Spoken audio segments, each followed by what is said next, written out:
Hey guys, tonight we begin with a topic half the world has experienced. But in the past, it was a whole different story. It's ancient history, and spoiler alert, there were no tampons, no pads, and definitely no chocolate ice cream to get you through it. The world is rougher, stranger, and frankly a little messier. Before you get comfortable, take a moment to like the video and subscribe, but only if you genuinely enjoy what I do here. And let me know in the comments where you're tuning in from and what time it is for you. It's always fascinating to see who's joining us from around the world. Now, dim the lights. Maybe turn on a fan for that soft, steady hum, and let's ease into tonight's journey together. Congratulations, you've just woken up in a world where that time of the month was a survival challenge all its own. You wake to the sound of church bells. They don't toll politely, as if to say, "Good morning, dear medieval villager, time for your porridge." No, they clang like a blacksmith beating iron, echoing across stone walls, rattling through timber beams, and smacking you square in the skull before you've even opened your eyes. The air is cold. Not hot. I forgot to turn up the thermostat. Cold, but a damp, bone-sinking chill that comes from sleeping on straw stuffed in a sack that someone swore was a mattress. You roll over, scratch at the fleas biting your ankle, and catch the first sour smell of the day: smoke, pig dung, and the faint but unmistakable tang of chamber pots being emptied just outside the door. Welcome to the Middle Ages. Now, you might be wondering why you've been dragged here. Surely, there are finer ways to time travel. Banquets in a castle, perhaps, or a tournament with knights clashing in the sun. But no. You've landed in the middle of a medieval village, where the mud is eternal, the gossip is sharper than any sword, and you, unlucky traveller, have stumbled into a day where one of life's most universal, awkward, and surprisingly dangerous experiences is happening: a woman's period. That's right. Forget feasts and justs.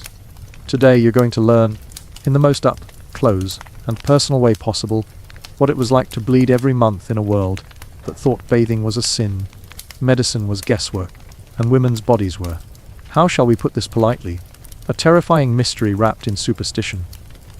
You step outside, boots squelching in mud that's more organic matter than earth, and already you can smell the village before you see much of it. Smoke from hearth fires curls through the morning air, mixing with the unmistakable odor of livestock. Goats bleat, pigs grunt, chickens scatter, and somewhere behind a row of thatched roofs, someone is loudly coughing up what you can only assume is the beginning of the Black Death. Charming. But then you notice her. A woman bent over a bucket by the communal well, scrubbing a cloth with a determination that suggests either she's furious at it or it has wronged her family. The cloth is stained, unmistakably so. She glances around, eyes darting, making sure no one's watching too closely. Too late. You've seen it. This is the medieval version of a pad change, and it's happening in broad daylight, with the whole village pretending not to notice. Let's pause here, shall we? Because if you're thinking, wait, they didn't have pads. Correct. No pads. No tampons. No menstrual cups. No cheerful blue liquid in a commercial assuring you that periods are fresh, discreet, and empowering. What women had in the Middle Ages were rags. Literally rags. Strips of old cloth. Linen if you were lucky, that you folded and tucked, and hoped would stay in place long enough to avoid disaster. And when I say hoped, I mean the kind of desperate prayer usually reserved for not getting burned at the stake. You follow her, because that's what time travelers do. Creep awkwardly after people trying to live their lives. And watch as she wrings the cloth out with red, stained water dripping onto the stones. The stains don't really go away. Medieval soap, made from lion animal fat, does its best. But let's be honest, this is a world where most people only bathe once or twice a year, and that's if they're lucky. So the rag will be reused, again and again, until it falls apart. Suddenly that box of disposable pads under your bathroom sink at home looks like the greatest invention since fire. And here's where the superstition kicks in. You see, in the medieval mind, menstruation was not just a bodily function. It was cosmic, dangerous, even magical in the worst possible way. Men believed that menstrual blood could sour wine, kill crops, and send dogs rabid. Physicians, and by physicians, I mean men who read Aristotle once and thought they were experts. Swore that if a menstruating woman looked in a mirror, the glass would tarnish. Some even claimed that menstrual blood could be used as a love potion. Though frankly, if that worked, Tinder would be a very different app today. The woman doesn't smile at you. Why would she? Periods aren't exactly small talk, and here in the Middle Ages, even mentioning them is risky. The Church, in its infinite wisdom, declared that menstruating women were unclean. Some priests preached that women should not enter churches or receive communion while bleeding, because apparently God himself was squeamish. Imagine once a month. Not only do you have to deal with cramps and blood and washing rags in freezing water, you also get a big fat divine, no entry sign at the church door. You walk through the village, eyes adjusting to the dim interiors of timbered houses, and notice something else: privacy doesn't exist. Families sleep, eat, argue, and yes, bleed, all in the same room. Curtains, doors. Forget it. If you're menstruating, everyone knows. They can see the rags drying near the hearth. They can hear the whispered excuses when you don't show up to mass. And they definitely notice when you're short-tempered because, well, wouldn't you be, if you had to spend 5 days every month balancing scraps of cloth in your undergarments while also trying to haul water, milk cows, and avoid dying of plague? You try to imagine what it feels like. No ibuprofen, no hot water bottles, no sympathetic commercials promising freedom in pastel colors. Just cramps that feel like a demon gnawing at your insides, while you're expected to keep working, cooking, birthing children, and pretending nothing's wrong. And if you do complain, someone might just accuse you of being possessed. Because clearly, if a woman yells at her husband during her period, it's not because she's in pain. It's the devil. You duck inside one of the cottages. No one has invited you, of course, but being a time traveler comes with the perk of not having to knock. The door is a heavy plank, creaking as it opens, and the smell inside immediately hits you like a hammer. Smoke clings to everything. The hearth in the corner belches out a permanent haze that makes your eyes water. The rushes strewn on the floor, reeds, herbs, and scraps meant to cover dirt, are damp, matted, and smell faintly of dog urine. The family inside barely notices you. They're too busy with their own mess. And then you see her, the lady of the house, hunched by the fire, pressing her hand to her stomach in that universal gesture that says, "Yes, I hate my uterus today." She's wearing layers of wool, thick enough to fend off the cold, but also perfectly designed to trap heat and sweat, because comfort wasn't invented until maybe the 20th century. Her face is pale, hair tucked under a wimple, and in her lap is a small linen cloth folded in a way you recognize immediately. Another rag. Here's the thing, nobody in this household calls it a period. The very word would earn you odd looks. In medieval Europe, the polite term was the flowers, because apparently nothing says blossoming meadow like abdominal pain and blood stains. In Latin medical texts, it's menses, from the word for month, which at least makes logical sense. But the villagers, they don't talk about it directly. They hint. They whisper. They say things like, "She's unwell," or "She has the curse." Imagine trying to discreetly excuse yourself from chores by saying you've been smitten with God's monthly malediction. Now, what do you do for the pain here in this lovely century of mud and miracles? Well, there's no Advil, no heating pad, no midnight chocolate binge. What you do have is a village healer, usually an older woman with a suspicious number of jars full of plants, bones, and liquids that smell like death. She'll recommend a variety of cures, depending on her mood. Maybe she'll give you mugwort, a herb believed to balance the womb.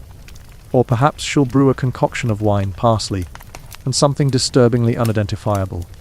Does it help? Perhaps. Does it make you tipsy enough not to care? Absolutely.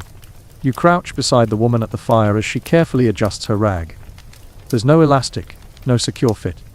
Just fabric tucked into layers of underclothes and held there by hope, friction, and a prayer to the Virgin Mary. A sneeze at the wrong time could spell disaster. And here's the kicker: laundry day isn't a daily affair. Washing clothes is an ordeal requiring heated water, ash-based lye, and hours of back-breaking labor. So those rags, they get rinsed quickly, dried badly, and reused until they disintegrate. By the end of their lifespan, they're more bacteria than fabric. And let's talk about the men. Because medieval men had a lot of opinions about periods. Oh yes, they did. Learned clerics wrote entire treatises about the dangers of menstrual blood, despite never having seen a uterus in their lives. One 12th century writer claimed that menstrual blood could wither crops. Another insisted it was toxic enough to make a tree shed its fruit. And here's my personal favorite: some believed that if a menstruating woman walked naked through a field, locusts would drop dead. Imagine the power.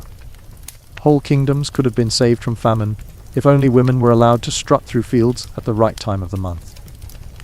But no, instead, they were told to hide, to be ashamed, to keep it all quiet. You shift closer to the fire and notice a girl, no older than 12, watching her mother closely. She looks nervous, curious, as if she knows her time is coming. Puberty here doesn't arrive with pamphlets, TikToks, or a helpful school nurse. It arrives with whispers, with stains on linen, with your mother shoving a rag into your hands and saying, "Don't let the priest find out." The girl fidgets, tugs her dress down over her knees, and you can practically hear her thoughts. This is going to happen to me, and I don't even know what it means. Outside, you hear a cackle. Not a witch's cackle, though we'll get there, don't worry, but the village gossip, an old woman with a basket of herbs and a talent for loud insinuations. She's telling anyone who'll listen that menstruating women mustn't churn butter, because it will curdle. If they bake bread, it won't rise. If they touch wine, it will sour. The men nod along seriously, stroking their patchy beards, convinced this is ironclad science. And so, every month, women shuffle through life with a long list of don'ts. Don't cook. Don't go to church. Don't sit near men. Don't let anyone see you bleed. Which, given the circumstances, is about as realistic as telling a medieval farmer not to get mud on his shoes. You might be laughing at the absurdity, but here's the thing: this was deadly serious. Menstruation wasn't just inconvenient, it could kill. Poor hygiene, reused rags, filthy water, these led to infections, fevers, even death. Childbirth, which was already terrifying, became even riskier if your body was weakened. And yet, despite the danger, women weren't allowed to talk openly about it. Instead, they suffered in silence, joked about it in whispers, or blamed demons for their cramps. You glance back at the woman by the fire.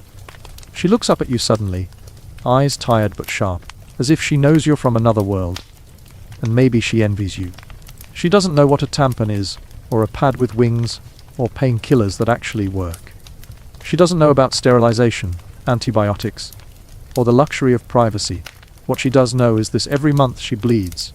Every month she hides. Every month she survives. And that, in the Middle Ages, is nothing short of miraculous. The bells toll again, that heavy iron rhythm that keeps this village's entire life tethered to God's schedule. But instead of following the smoke and pigs this time, you drift toward the stone structure rising above the thatched roofs. The church. It looms over the muddy streets like an oversized parent watching children misbehave. And in a way, that's exactly what it is. Inside, the air is cooler, hushed, scented with incense that's doing its absolute best to cover the smell of unwashed bodies packed together on Sundays. Stone walls rise high, trapping shadows, and voices echo in Latin that almost no one here actually understands. You notice something immediately, though some women are missing. They're at home, sitting quietly, not because they've lost faith, but because their bodies have betrayed them. Yes, according to many priests, menstruating women should not step foot in the church. Bleeding meant impurity. To stand before the altar while unclean was considered an insult to God himself, who, judging by the sermons, had very particular opinions about uteruses for someone who never had one. And so every month, women vanish from pews. Whispers follow them. If a neighbor doesn't see you at Mass, well, she knows. And in a town where gossip is currency, your period becomes public knowledge, whether you like it or not. But what about the women who live inside the church walls? The nuns. Surely they're immune to this kind of nonsense. Not quite. Step inside the cloister, and you'll find women who dedicate every moment to prayer and silence, who copy sacred texts by flickering candlelight, who live under vows of poverty, chastity, obedience, and yes, still bleed every month, because vows do not override biology. The difference is that here, in a convent, menstruation becomes a holy paradox. Some abbesses declared that cramps were a divine reminder of Eve's original sin. Thanks, Eve. Others wrote that the monthly bleeding was God's way of purging impurities from the body, like a heavenly detox cleans, centuries before Instagram made it cool. Imagine a group of nuns in wool habits, whispering in corners, slipping into the infirmary to ask for cloths, careful not to be overheard by the priest who supervises their confessions. They may be brides of Christ, but their bodies still run on the same cycle as the peasant woman scrubbing rags in the village. The only difference. In the convent, the rules about her purity are even stricter. Communion, off-limits, certain prayers, better skip. And if anyone suspects you of using witchcraft to ease the pain, say, drinking a tea brewed with suspicious herbs, you risk more than gossip. You risk being cast out, or worse, burned. You leave the cloister, shivering as the cold stone air gives way to the noise of the street, and head toward the manor house on the hill. Noble life promises luxury tapestries on the walls, rushes sprinkled with sweet herbs to mask the smell, meat on the table instead of just pottage. But even here, among velvet and silver, periods remain stubbornly the same. Bleeding does not respect status. Inside the hall, you find a lady reclining on a cushioned chair, attended by servants. She has more privacy, more cloth, more herbs. If her cramps are unbearable, a physician, a man of course, might prescribe her leeches. Yes, leeches. He'll attach them to her thighs or abdomen, convinced they'll draw out the bad blood. Did it help? Only if by help you mean add another layer of pain and anemia to the experience. Her husband, the lord of the manor, is busy at the hunt, blissfully unaware of what's happening in his own home. Noblemen prided themselves on knowing how to just negotiate alliances and manage estates. But as for the mysteries of women's bodies, that was someone else's problem. If he noticed his wife was pale, irritable, or avoiding him for a few days, he chalked it up to female humors. In other words, something in her body was boiling over again. Best to leave it alone. Servants scurry around, eyes downcast. They know better than to comment when the lady of the house snaps or clutches her belly. But among themselves, behind the kitchen doors, they whisper. They joke. They notice the cloths left soaking in buckets and know exactly what's happening. Here, as in the village, menstruation is an open secret, unspoken in polite company but impossible to hide. You lean closer to the noblewoman and notice her perfume. It's strong, floral, almost cloying. Perfume here isn't just about smelling nice. It's about covering up. Remember, bathing is rare. When the body sweats, when rags are reused, when linen stains never truly wash out, smells happen. And the medieval solution is to drown them in rosewater, lavender musk. It almost works. Almost. And then there are the remedies of the wealthy. Forget herbs from the hedgerow. These women have access to exotic imports. Cinnamon from the east. Myrrh from Africa. They're sprinkled into wine, boiled into teas, rubbed into oils. Do they help? Perhaps. Or perhaps they just distract the senses long enough to make you believe they do. But beneath all the luxury, the cushions, the servants, the perfumes, the truth remains noble or peasant, nun or lady. Menstruation in the Middle Ages was a battle. You step back outside, the manor's heavy doors closing behind you, and look down at the village once more. From up here it seems almost peaceful, smoke curling from chimneys, fields stretching toward the horizon. But you know better now. You've seen inside. You've heard the whispers, smelled the rags drying by the hearth, watched the faces of women hiding their pain. And just when you think you've grasped the weight of it, someone brushes past you. A young woman carrying a basket of herbs, eyes sharp, smile faint. She doesn't look like the others. She doesn't shrink from your gaze. She doesn't whisper. She looks at you as if she knows a secret. A dangerous one, because in this world there are women who refuse to hide. Women who know herbs that actually work. Women who whisper not about curses but cures. And those women, they're called witches. And in the Middle Ages, that's about the most dangerous thing you can be. She doesn't tell you her name, this girl with the basket of herbs. Names are dangerous in a village like this. Instead, she tips her chin toward the trees beyond the fields and walks. And like the curious time traveler you are, you follow. Because who in their right mind ignores the chance to walk straight into medieval trouble? The woods are different from the village. The air is damp and mossy, carrying the smell of wet earth and crushed leaves. Birds flicker through branches overhead. Every footstep feels quieter, absorbed by soil. Here, away from the church bells and the clatter of carts, the world feels older, wilder, less Christian. She kneels by a fallen log and begins plucking sprigs of yarrow, stuffing them into her basket alongside something darker, something that smells faintly bitter. "Framps," she says finally, voice low, "ease with this." She doesn't explain more, doesn't need to. Every woman knows what cramps are. Men might mutter about demons in the womb, about humors boiling over, but women, they know pain when it coils inside them. And some women know what helps. You crouch beside her as she works.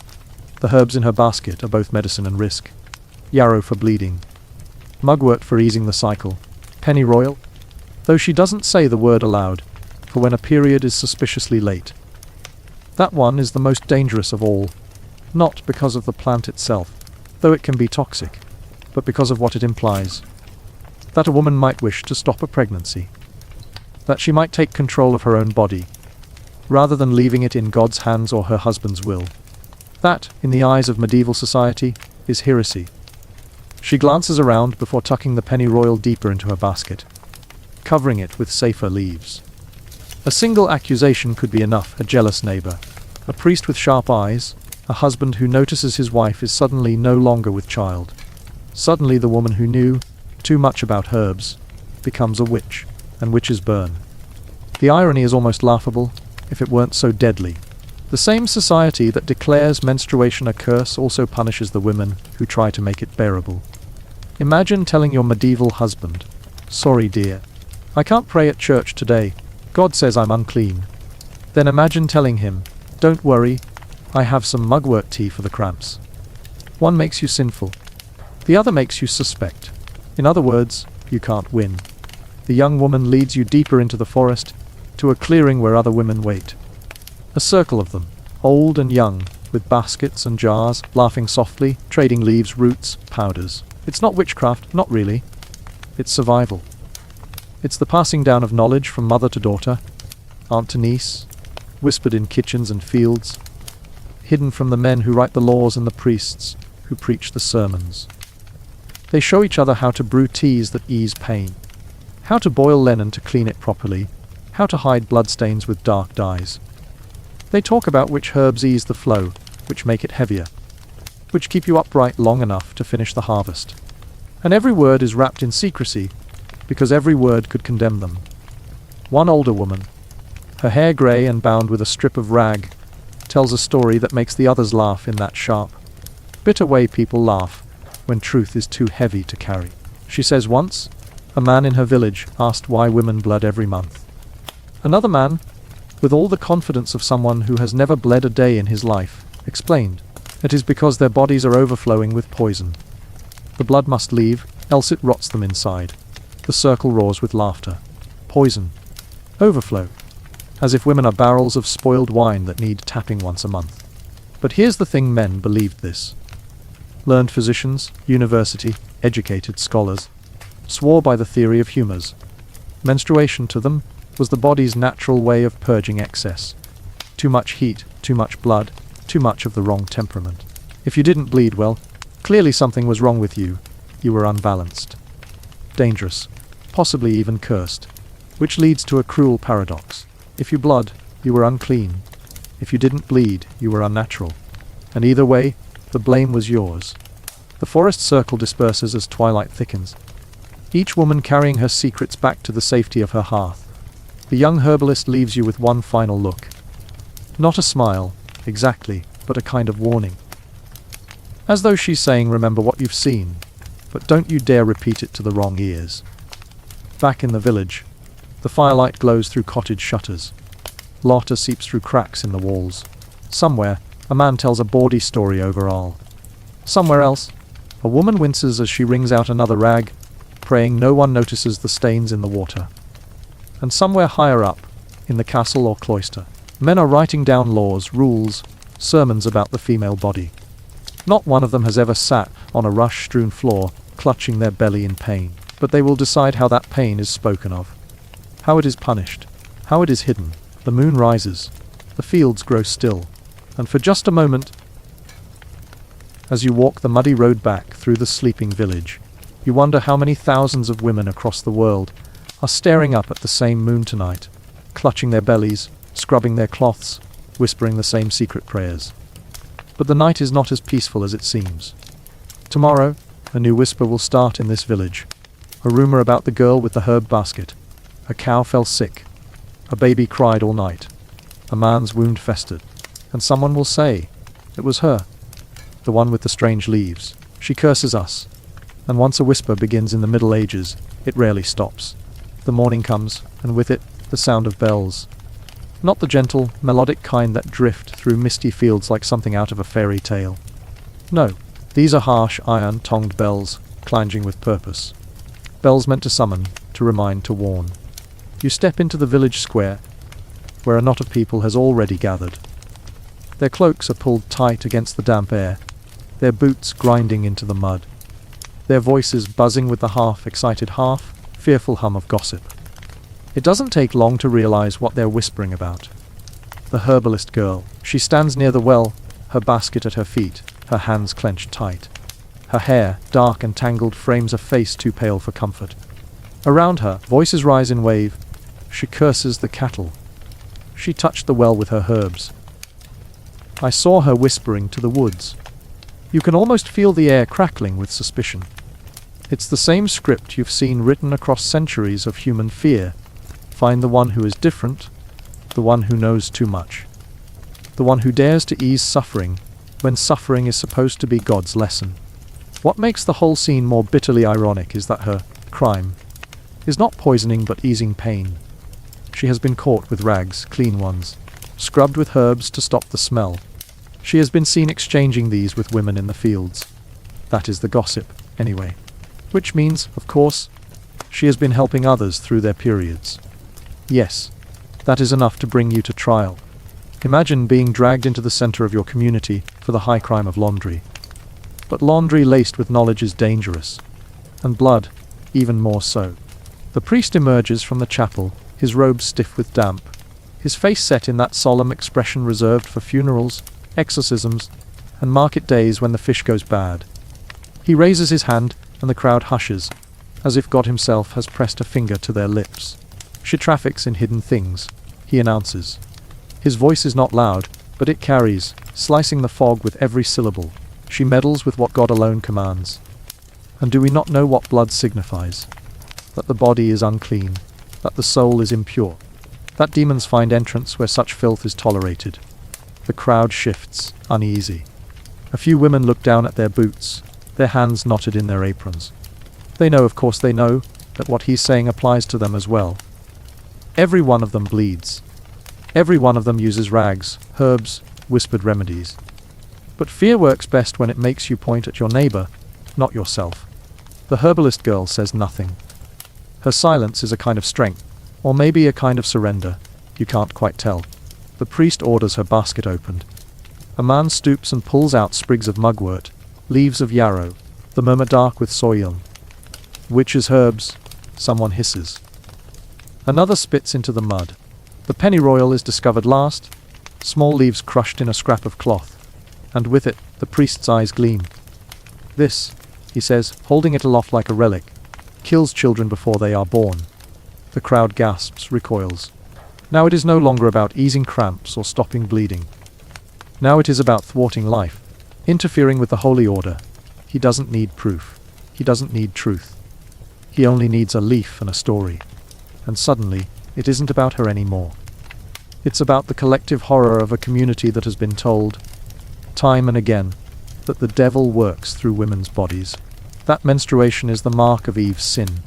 That knowledge, in a woman's hands, is rebellion. The herbalist is dragged away, her basket spilling across the mud. The herbs are trampled under boots, their sharp, clean smell rising briefly before vanishing beneath the stink of the crowd. You follow unwillingly, to the edge of the square where the stocks stand. She is bound there, her arms locked in rough wood, her head bowed. The punishment is not death, not yet, but humiliation, public and slow. Villagers will throw rotten vegetables. Children will jeer.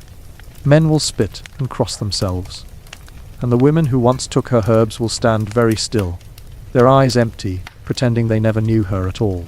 And you realize with a sick twist in your gut that this is what menstruation becomes in a world like this: a weapon. A way to accuse. A reason to condemn. A mark of guilt that can never quite be washed away. The bells toll again, marking the hour. The crowd begins to disperse, muttering prayers, muttering curses. The priest returns to his chapel, satisfied that order has been restored. The mud swallows the last traces of crushed herbs. And the girl. She stands trapped in the stocks, her eyes fixed on some point far beyond the village. Far beyond the reach of men who write sermons about bodies they do not understand. As night falls, the mist thickens, curling around the cottages, the fields, the chapel spire. The village seems to settle, but something lingers in the air. A tension, a fear, a question. If one woman can be accused, why not another? If her rags, her herbs, her silence can condemn her, what exactly keeps anyone safe? And that thought, sharp, unspoken, dangerous, hangs in the air as the firelight fades from the square, leaving only shadows. You expect a castle to smell of roasted meats and polished stone. Maybe beeswax candles and sweet herbs drifting through the halls. But the truth hits your nose before your eyes have even adjusted to the gloom inside the gatehouse. Castles smell like damp wool, like stale rushes trodden under too many boots, like smoke that has clung to stone walls for centuries and refuses to leave. And, if you're standing in the right corridor, like a chamber pot that was emptied almost near the window. Almost. You step into the great hall, and the contrast from the village is almost violent. Where peasants have mud on their boots, these nobles have velvet on their sleeves. Where village women duck their heads in shame, here, they strut beneath painted ceilings with jeweled girdles, and hair braided so tightly it might be holding their secrets in place.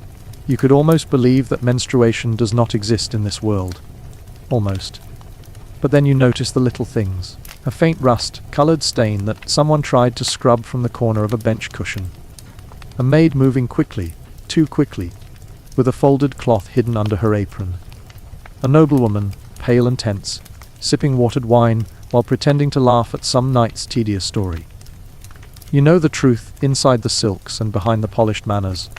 They are all dealing with the same thing the village women did, just with more embroidery. You follow a maid through twisting stone passages, her steps light, her eyes alert for anyone watching. She carries a bundle of linen rags. Freshly laundered, yes, but laundered in a way that still leaves them stiff, scratchy, and just a little too revealing. These are not the soft pads you're used to in your century. No cotton wings, no absorbent gels. Just strips of cloth, clumsy and humiliating, meant to be tied in place with twine or fastened with pins. Try walking in one of those under 3 layers of skirts, while pretending to glide across a banquet hall with dignity. And yet, for the noblewomen here, the danger is not just discomfort, it's exposure. You pause outside a chamber where 2 ladies, in waiting, are speaking in hushed voices. You don't want to intrude, but their words slide through the gap in the heavy oak door. She bled through the sheets last night. One whispers. They all saw. God save her, says the other. The Duke was furious. Said it was a sign she'd brought shame into his house. They'll whisper she is cursed. Cursed. Of course. Because in the medieval imagination, a woman's cycle wasn't biology, it was sorcery. Too much blood meant imbalance of humors. No blood meant barrenness. Painful cramps meant demons were clawing inside the womb. Anything and everything could be made a cosmic indictment of the woman herself. And noble households, obsessed with lineage and heirs, were particularly vicious. A single stain on a sheet could ignite rumors that a lady was impure, diseased, or failing in her duty to bear sons. If a girl was unlucky enough to start her first period while serving in a castle, the entire household might whisper about whether her nature was sinful or holy. Can you imagine? One morning you wake up, find your sheets ruined, and before breakfast half the staff has an opinion on your immortal soul. You step deeper into the private chambers, and the difference between village and castle becomes clear. In the village, menstrual blood was a nuisance. Smelly, shameful, but practical. Rags, herbs, washing in the stream. Here it becomes political. Whispers about fertility-shaped marriages, alliances, dowries. Menstruation is not just about surviving a week. It is about surviving a lifetime in a cage of expectations. At the center of this web sits Lady Eleanor. You find her reclining on a cushioned chair in her solar, a pale beam of light falling across her gown. She looks beautiful, of course, but beauty here is painted with fatigue. Her maid kneels beside her, soaking cloths in a basin of rosemary water. The smell is sharp and almost pleasant, masking the iron tang that lingers beneath. Lady Eleanor notices you. Or maybe she senses you. Her eyes flicker, and for a moment, you feel as though you've been caught spying. But then she smiles faintly, like a queen amused by her jester. "It is an ugly business," she says, though her voice is smooth, controlled. "But a woman must endure. The men think it witchcraft. Perhaps it is. I sometimes wish I could bleed a spell into their wine cups and be done with it." Her laugh is quiet, bitter. The maid wrings another cloth. You sit in the corner, listening, watching. She speaks of remedies, of knotting amulets against pain, of bathing with herbs, of drinking wine steeped with iron nails to restore balance. Each suggestion is as absurd as it is desperate, and you realize none of these remedies are designed for comfort. They're designed for survival of reputation. A noblewoman cannot scream with cramps. She cannot weep at her bleeding. She must suffer gracefully, like a saint in a stained glass window. And yet, beneath the politeness, there are cracks. You hear the truth in Eleanor's sighs, see it in the shadows under her eyes. The castle may cover the shame in silks and perfumes, but the reality leaks out, sometimes literally. Night falls, and the great hall fills with feasting. Roasted venison, spiced pies, honey cakes. Music rises from the minstrels, firelight dances on polished goblets. You watch Lady Eleanor glide into the hall, her face serene, her gown flawless. No one here will speak of the basin of rosemary water hidden in her chamber. No one will acknowledge the H that knots her stomach beneath the velvet. But as she takes her place beside her lord, you notice her glance, just once. At the maid hovering nearby, holding a folded cloth hidden in her sleeve, just in case, always just in case. And you realize, as the fire crackles and the hall roars with laughter, that menstruation in the castle is not less humiliating than in the village. It is only more invisible. And invisibility, you suspect, is its own prison. The feast lingers into the smoky depths of the night, and as the last crumbs of honey cake vanish, and the minstrel's fingers cramp from plucking strings, the noble hall shifts from celebration into strategy. This is the hour when the wine is strongest and the whispers most lethal. You might think courtly gossip would be about land, or taxes, or who's next to inherit which soggy bog. And yes, those subjects rear their tedious heads. But the undercurrent, the whisper beneath all whispers, is fertility. Every glance at Lady Eleanor's serene face, every toast raised toward her lord, carries an unspoken tolly. How many moons since she last bled? And what did that mean for heirs, for alliances, for the fragile scaffolding of power? If she has not conceived, whose fault is it? If she bleeds too much, what omen does it spell? The men pretend not to care, of course. Men always pretend. But listen closely to their laughter, and you'll hear the edges sharpen when they speak of heirs and dories, of barren wombs and wasted blood. And the women, they wield that knowledge like daggers slipped beneath gowns. You see them clustered in alcoves, their jeweled headdresses gleaming in firelight, their eyes cutting sharper than any sword. One of them leans close to another, murmuring with the gleeful venom of a crow over carrion. She stained the sheets again. Her maid had to burn them. God save her. Her lord will soon take another bedfellow. In that instant you understand. Menstruation is not just bodily business here. It is currency. It is leverage. To bleed at the wrong time, or too much, or not at all, is to hand your rivals a weapon, sharpened with your own blood. The irony, of course, is that the remedies they clutch are worse than the bleeding itself. A kitchen maid whispers of crushed toads, mixed with wine to staunch a heavy flow. A physician, a man naturally. Because who better to advise women on their own bodies than someone with none of the necessary equipment? Prescribes bloodletting to balance the humors. Yes, if you're bleeding too much, the cure is more bleeding. Genius. You wander down a side corridor, where tapestries flutter like secret tongues. And you catch the faint, frantic muttering of a priest. His voice is low, urgent. Through the half-open door you glimpse him kneeling before a nobler woman, offering a charm against the devil's monthly torment. He presses a reliquary into her hands, a splinter of some saint's bone, wrapped in silk, and assures her it will ease her suffering. His eyes dart to the door, though, as if afraid the very mention of menstruation might stain him, too. And then, as you slip deeper into the castle's belly, you hear a story whispered by a guard half asleep at his post. He speaks of a girl, barely more than a child, who began her courses too young, too visibly. Whispers branded her as unnatural, a witch in the making. Within a season, she had vanished from the household. No one speaks of her now. You think of the village women, crouching in streams to rinse their rags. That was shame enough. But here in this labyrinth of ambition, menstruation becomes a mark of power or peril. Bleed at the wrong time, and you could lose a marriage, a dowry, a throne. Bleed too little, and you invite suspicion of barrenness, that medieval death sentence for noble women. It grows darker in the castle as torches gutter in their sconces. You find yourself drawn toward the kitchens, where the warmth of the ovens battles the cold of the stone walls. And here, finally, you hear laughter not sharpened into blades, but softened into wariness. The kitchen maids sit together on low stools, their aprons stained with flour and grease. One of them, older with grey threading her hair, is mending a strip of linen by the firelight. They make it all so complicated up there, she says, jerking her chin toward the great hall. Up here, down there? Blood's blood. It comes, it goes, it ruins your best tunic. You wash, you wait, you pray it ends soon. And then you do it all again next month. The younger maids giggle.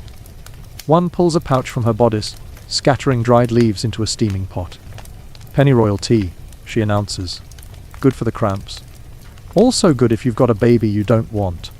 The laughter falters at that, but no one contradicts her. They all know. The castle may spin tales of saints and relics, but in the kitchens, the truth simmers in mugs of bitter tea. You sit with them a while, soaking in the warmth, the smell of yeast and meat and herbs. These women bleed as the noble ladies do, but without the silks or the stakes. Their burden is raw, but perhaps lighter for not being wrapped in politics. And you can't help but think that, for all her jewels and cushions, Lady Eleanor might envy them their freedom to laugh, even darkly, even bitterly, about the thing no man in the castle dares to name. But freedom is fragile, for soon the gossip returns, carried like a draught through the halls. A nobleman's wife has failed to conceive. The rumors swirl that her monthly blood is cursed, poisoned, unclean. The word witch hisses in corners again. And here lies the cruelest truth in the medieval mind. Menstruation was not only shameful, not only political, but supernatural. A woman's blood was believed to sour wine, to rot crops, to dim mirrors, even to drive dogs mad. Imagine carrying that burden every month, the knowledge that your natural cycle was feared as a weapon of nature itself. And yet, when it suited them, men used that same blood as medicine, mixed into ointments, swallowed in desperate draughts, smeared on wounds as a bizarre cure, all. Disgust and fascination twined like ivy, choking reason. You wander back into the great hall, where the fire has burned low, and there sits Lady Eleanor again. Alone this time, her eyes on the embers. She looks at you, no, through you, and speaks softly, as though to herself. They fear us for what we cannot help. They use it against us, then crave it in secret. And we must smile, always smile, as if the pain is holy. Her hand tightens around the rosary at her waist. And in that moment you see her not as a noblewoman, but as every woman in this castle, in this century.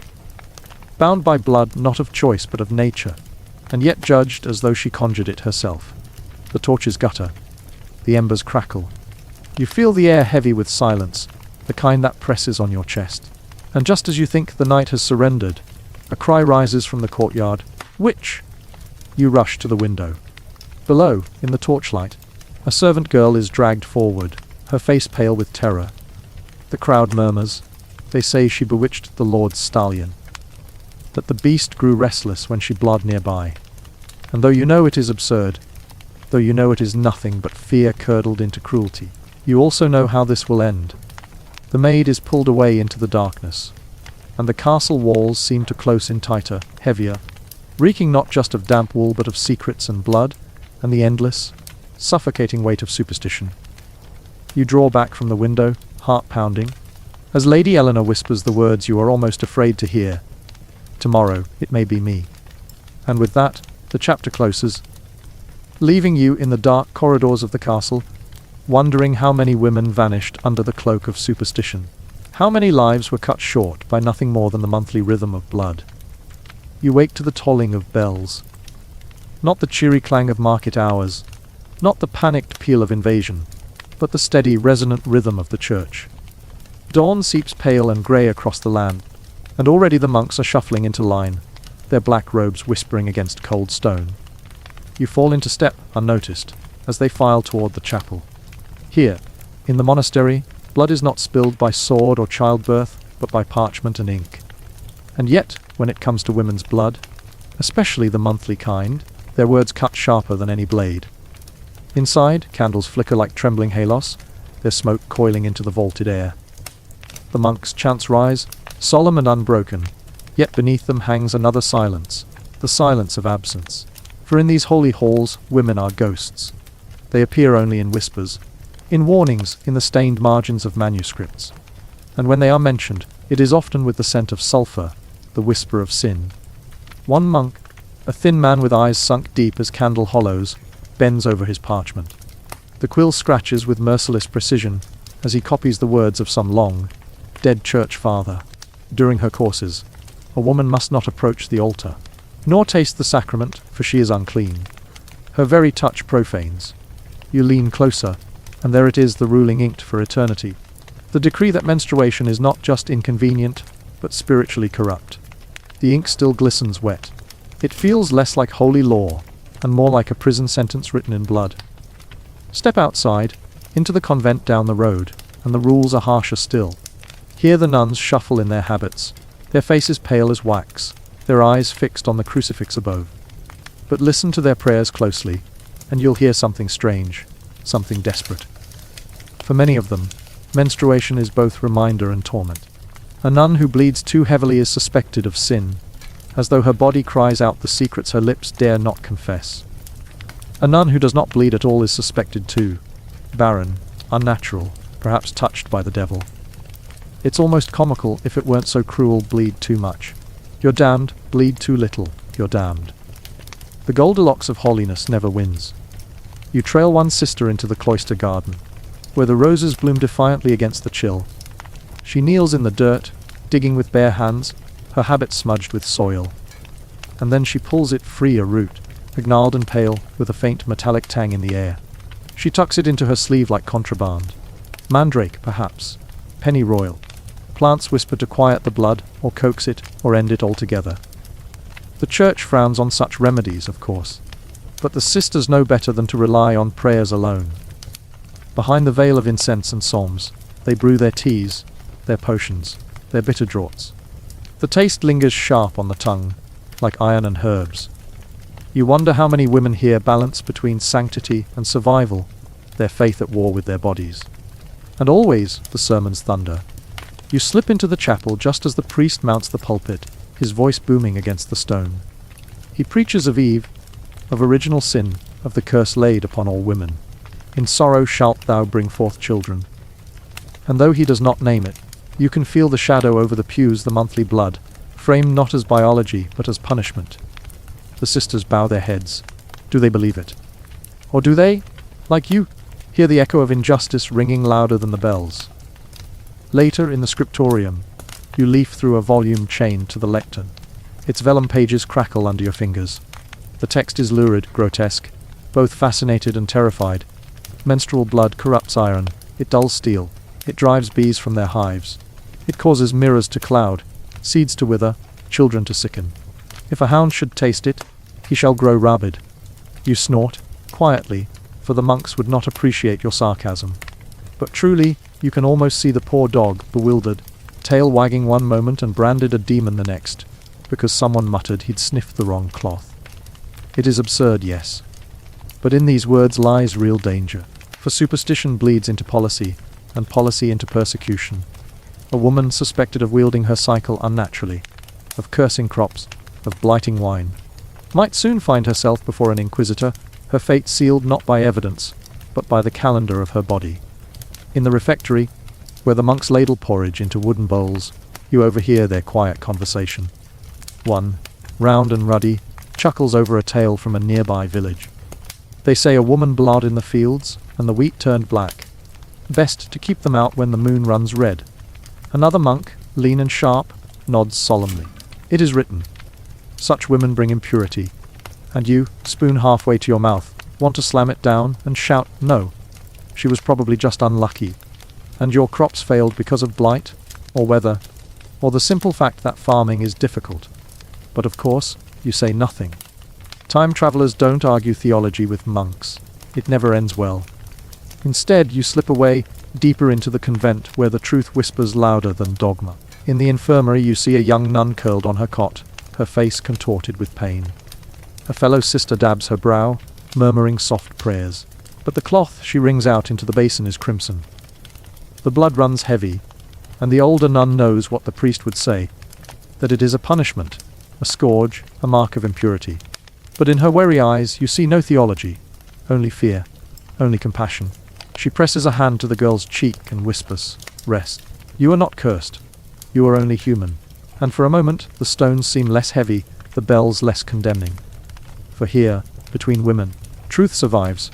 Fragile, unrecorded, but real. Still, outside these walls, the myths will march on. They will say that menstruation poisons touch, that it curdles milk, that it taints holy water.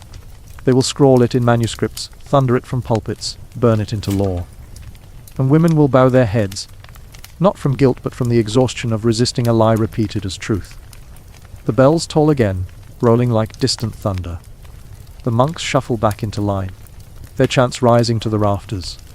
But as you drift among them, unseen, you know the louder song lies beneath the silent resilience of women, bleeding in shadows, carrying a burden branded as sin yet borne with quiet defiance. And so the day in the monastery closes, cloaked in incense, scripture, and superstition. But as the last candle gutters out, one question burns brighter than all. How long can a lie endure, when half the world knows the truth in their very blood? Night settles over the monastery like a heavy cloak. The bells are silent now, the chants hushed, the cloisters shrouded in the cool breath of stone. Torches sputter along the walls, their flames trembling against the draughts. It should be peaceful, holy even. But there's something uneasy in the air, as if every creak of the timber roof carries a secret. You drift through the corridors, silent as shadow, until you reach a heavy wooden door. Beyond it, a dim chamber flickers with candlelight. Inside, men gather around a table cluttered with manuscripts, relic boxes, and the faint glint of chalices. Priests, their faces drawn and grave, murmur about purity, corruption, and the devil's favorite weapon, the female body. One grey, bearded man unfurls a parchment. His voice is low, but the words carry like smoke. They say witches anoint themselves with the blood of their coursers, smearing it upon their skin before flying to their Sabbaths. They poison the earth with it, charm men into sin with it, call down storms with it. The others nod solemnly. None of them has seen such a thing, of course. But none dare question it. In their world, myth wears the robes of truth if spoken by the right tongue. You linger by the door, torn between laughter and dread. On one hand, it's almost ridiculous, the idea that blood, a stubborn and inevitable guest of half the population, could fuel witches' flights. But the laughter curdles in your throat, because you know this story does not end in jest. It ends in fire. Somewhere beyond these walls, a woman sits alone in her hut, her rags washed and hung discreetly, her belly aching from cramps she cannot name aloud. If her neighbor sees the stain on the soil beneath her line and whispers it's a curse, tomorrow she could find herself dragged to the village square, bound, and questioned not about faith, but about her body's clock. You slip back into the night, past the shadowed cloisters, into the broader, medieval town. The air is thick with smoke from hearths, the streets alive with gossip. And there it is again, the same murmur you heard in the monastery, now dressed in the ragged tongue of peasants. They say old Marta's cow dried up, because she touched it while she was bleeding. They say a girl in the next village cursed her sweetheart with a drop of blood in his isle. They say, you follow the trail of whispers into a tavern, where the owl stinks sour, and the rushes squish beneath your boots. The men gathered by the fire lean close, their faces ruddy with drink. One gestures wildly with his mug. My cousin swears he saw it.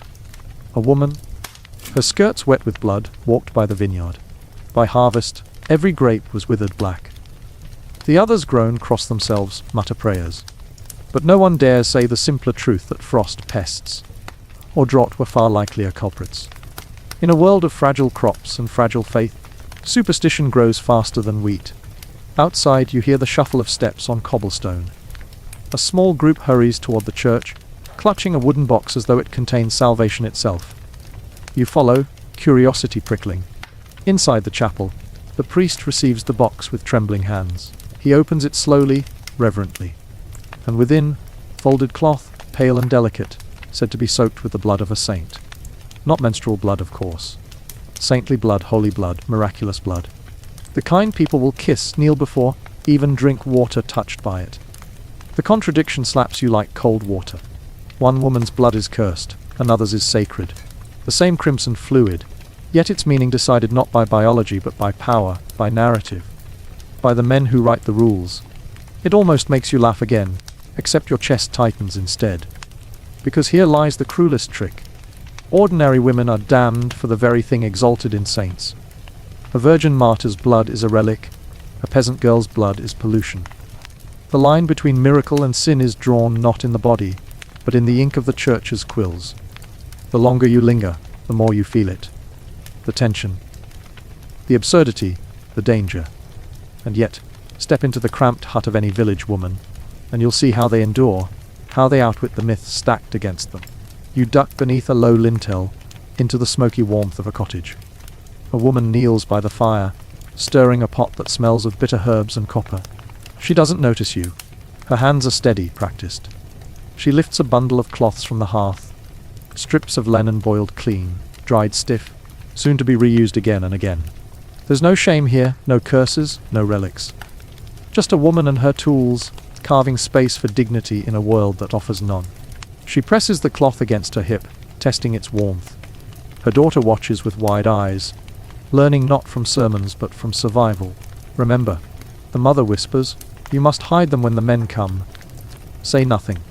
Let them think it's rags for the cow or for scrubbing the pots. The girl nods solemnly. Already she knows that secrecy is safer than truth. And you realize, this is the true monastery, the true scripture. Not the chants of monks, but the whispered lessons of women, passed down in kitchens, in fields, in shadows. They write their own gospel with cloth and root, with resilience carved into bone. Back in the square, a crowd gathers, the air sour with fear. A woman stands accused. Her neighbor claims she soared milk with her presence. Another insists her sheep miscarried after she brushed past. Her face is pale but her voice steady. "My blood, yes," she says, as all women do. The men mutter cross themselves. The priest scowls. For her honesty she is condemned. You feel the weight of it then. How myths about blood became weapons sharper than swords. How they bled into the witch hunts that would sweep through Europe. How thousands of women would burn because a natural cycle was dressed up as sorcery. The crowd disperses, leaving only smoke, echo, and the bitter taste of injustice. You stand in the quiet square, listening to the night wind. And once again, you're struck by the absurdity of it all.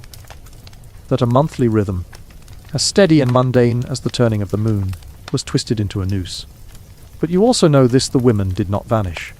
They endured. They brewed their teas, washed their cloths, whispered their truths to daughters. They carried knowledge forward in silence, through fire and sermon and superstition. And so you leave the square behind, the monastery bells faint in the distance. The night is heavy, but your steps are lighter. Because if history has shown anything, it is this: lies may roar, but truth flows quietly on, stubborn as blood itself. The torchlight gutters, the town fades into shadow, and a question burns in your mind, refusing to rest. When a world builds its faith on silencing women's bodies, what happens when those bodies refuse to stay silent? The morning starts with smoke. Thick, fragrant, greasy smoke that curls from the hearth and seeps into your clothes, your hair, your lungs. The medieval home is alive before the sun even bothers to climb above the thatched roofs. Chickens fuss outside, goats bleat, and from inside the low timber frame, comes the muffled sound of children already awake, shrieking, tumbling, arguing over scraps of bread. You duck beneath the low doorway. The first thing you notice is not the heat of the fire, but the smell of its stew that has been reheated a dozen times. Sour owls spilled into the rushes on the floor, wool damp from last night's rain. And beneath it all, something sharper, metallic almost. A scent you know but rarely notice in the polite hush of modern lifeblood. Not the blood of slaughtered animals, though there's plenty of that. This is quieter, more intimate, folded into the rhythm of the women moving through the space. At the hearth, a woman in her 30s, though her face carries 40 winters, bends over the pot. Her hands are red from both work and warmth. Beneath her layered skirts, hidden and secret, are folded rags of linen, reused until they fray, soaked until they stiffen. She doesn't flinch at the discomfort. She's too busy shouting at the boy stealing carrots. "Leave it be, Thumb, or I'll tane your hide with the spoon." The boy sulks, the mother stirs, and you see it. Life does not stop for pain or shame, or the monthly tide. Life keeps boiling over, and women learn to stir with one hand, while discreetly checking their skirts with the other. A younger girl, barely into her teens, sits in the corner, stitching patches onto a worn tunic. She glances at her mother often, her gaze hovering low, curious. She knows something her brothers do not. Last month she bled for the first time. Quietly, her mother gave her a bundle of cloths, and whispered the rules: wash them in the stream, when no one's looking, hang them near the darker linen so no man notices, never speak of them aloud. The girl stitches faster, her cheeks flushed with memory. In her mind, it felt less like becoming a woman and more like inheriting a secret curse. Not that she would ever say so. From outside, the father stomps in, boots thick with mud. He's cheerful, loud, asking if the bread is ready. He doesn't notice the bundle of rags drying near the hearth. Doesn't ask why his wife shifted uncomfortably on the bench. The house, after all, has invisible boundaries. Men know better than to ask, and women know better than to tell. You sit at the table as if you belong, and your eyes wander. The cloths are there, plain as day, but disguised as ordinary household scraps. Some are patched from old shirts, others cut from sheets long past use. In this world, there are no disposable luxuries. Linen costs months of spinning and weaving. Every scrap counts. And so the body must bow to the cloth, not the other way around. The mother lowers herself onto a stool with a sigh. She holds herself differently, a little hunched, knees pressed. The ache is obvious if you know how to see it, though here it passes without comment. She notices your gaze and almost smirks. What? Think it's a grand life. Bleeding in shifts and scrubbing cloth till your fingers crack. She shakes her head. Better than nothing. My grandmother swore by moss and sheep's wool. Can you imagine? She laughs at her own misery, the kind of laugh that bubbles up not from humor but from resignation. And you laugh too, because what else is there to do? Later in the day you follow her outside. The sky is grey, the fields damp. She carries a bucket of water to the stream. Cloths hidden at the bottom. She crouches by the current, dipping them in, wringing them out, her movements quick and furtive. If anyone saw, they might tease her, call it unclean, even mutter that the fish will sicken. So she scrubs in silence, her reflection rippling across the surface. A neighbor woman passes by, balancing a basket on her hip. Their eyes meet, and for a moment, the secrecy softens. The neighbor nods once, knowingly. She too has cloths hidden at home. They share no words, but the silence between them is loud with recognition. Back at the cottage, the day presses on. Bread bakes, stews bubble, children wrestle, goats get loose. Through it all, the woman shifts, endures, bleeds quietly into cloth that will be washed and reused until it cannot hold another drop. And when the pain grows sharp, she swallows it like a stone, because what else is there to do? Her daughter watches carefully. Tonight, when the house is quiet, she will whisper her own questions, and her mother will answer not with scripture or sermons, but with the quiet honesty of survival. You bleed. You hide it. You keep living. The home becomes a school, though no monk would record its lessons. By firelight, women teach daughters the art of endurance. Which herbs soften cramps, how to boil cloth long enough to banish the smell, which neighbors can be trusted, and which will whisper. These are the real textbooks of medieval life, written not on parchment but in flesh and memory. You notice, too, how menstruation weaves itself into the very architecture of the home. The rushes on the floor are changed when they smell too strong. Ashes from the hearth are scattered to absorb stains. Old rags hang near the smoke so their scent is masked. Everything is adapted, improvised, hidden in plain sight. At night, when the fire dies low and the children finally snore, the woman leans back against the wall, exhausted. Her husband is already asleep, oblivious. She closes her eyes, clutching a cloth at her hip, whispering a prayer not to saints but to endurance itself. And in that moment, you feel it clearly. Here in the home, menstruation is not a curse nor a relic. It is simply the background rhythm of survival, stitched into every pot, every cloth, every secret glance between women. And you realize if the monastery writes the myths and the square enforces them, it is the home that carries the truth. Quiet, practical, unyielding. But homes are not always safe. Tomorrow, a knock at the door might summon her to answer accusations, whispered by jealous neighbors. Tomorrow, her daughter might hide her first blood too poorly and draw a boy's mocking. Tomorrow the cloth might tear, and with it, her fragile dignity. For now, though, the fire glows, the children breathe evenly, and the cloths hang drying above the hearth like silent banners of resilience. And you, sitting in the corner, know you've stumbled upon the true heart of medieval womanhood, not the crowns or the cathedrals, but the quiet war fought daily within four smoky walls. Morning comes again with its usual chaos. The rooster crows as if announcing something monumental. Though everyone ignores it, he's been bragging at dawn for years.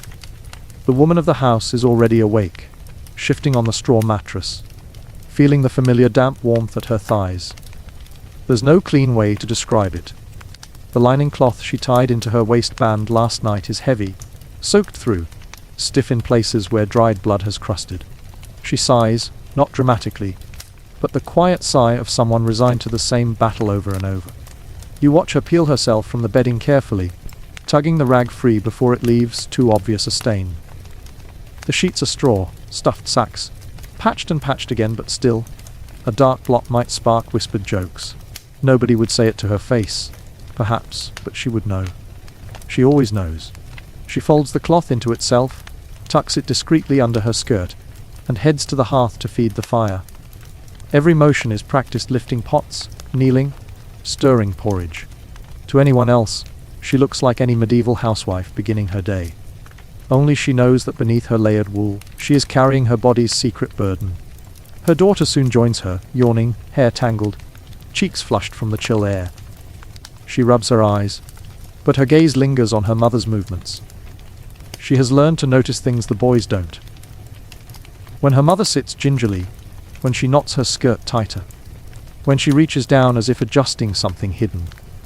These are unspoken lessons, taught in glances and gestures, passed like heirlooms from one body to the next. Later, when the house empties for chores, the girl whispers, "Does it always hurt?" Her mother hesitates, then smiles faintly. Some months less, some months more. You'll learn to live around it. The girl frowns. Why don't men bleed? That draws a laugh, sharp and bitter, but quickly softened. Because the world is unfair, and God has a wicked sense of humor. She ruffles her daughter's hair and sends her outside, though the girl's question lingers, heavy as smoke. By midday the house smells of cabbage and onions, boiled long enough to chase away anything resembling flavor. A neighbor stops by, a stout woman with a broad face and louder laugh. She carries a bundle under her arm, wool to card, but also, tucked beneath, a few scraps of linen. She lays them casually on the bench, but the women's eyes meet. No words are needed. The cloth will be cut into rags, stitched into pads, maybe shared between them if times grow lean. They speak of other things, bread prices, gossip of a traveling friar, the scandal of a neighbor's daughter caught kissing behind the granary. But beneath it all is the shared knowledge. Both of them have hidden stains drying by the hearth. Both of them have cursed the ache in their bellies. Both of them know the relief of finding a scrap of cloth to spare. In this world, friendship is measured not just in ale shared or gossip traded, but in quiet exchanges of linen and herbs. If a woman bleeds heavier than usual, she might knock at a door not to borrow flour, but to borrow rags. And the neighbor, without hesitation, will provide them, because tomorrow it might be her turn, That evening, the girl sits by the fire while her mother sews. She leans closer, whispering, "What happens if you don't have cloth?" Her mother's hands keep stitching. "You use moss, or grass, or wool if you've nothing better. And if you've nothing at all, you bleed into your skirts and pray it doesn't show." The girl wrinkles her nose. "That sounds awful." "It is." Her mother ties a knot, snaps the thread, but we live. The fire pops, sparks drifting upward. And you realize, in this home, survival is not grand or noble. It is stitched rag by rag, washed under freezing water, whispered mother to daughter. The days roll on, each one shaped by the body's rhythm.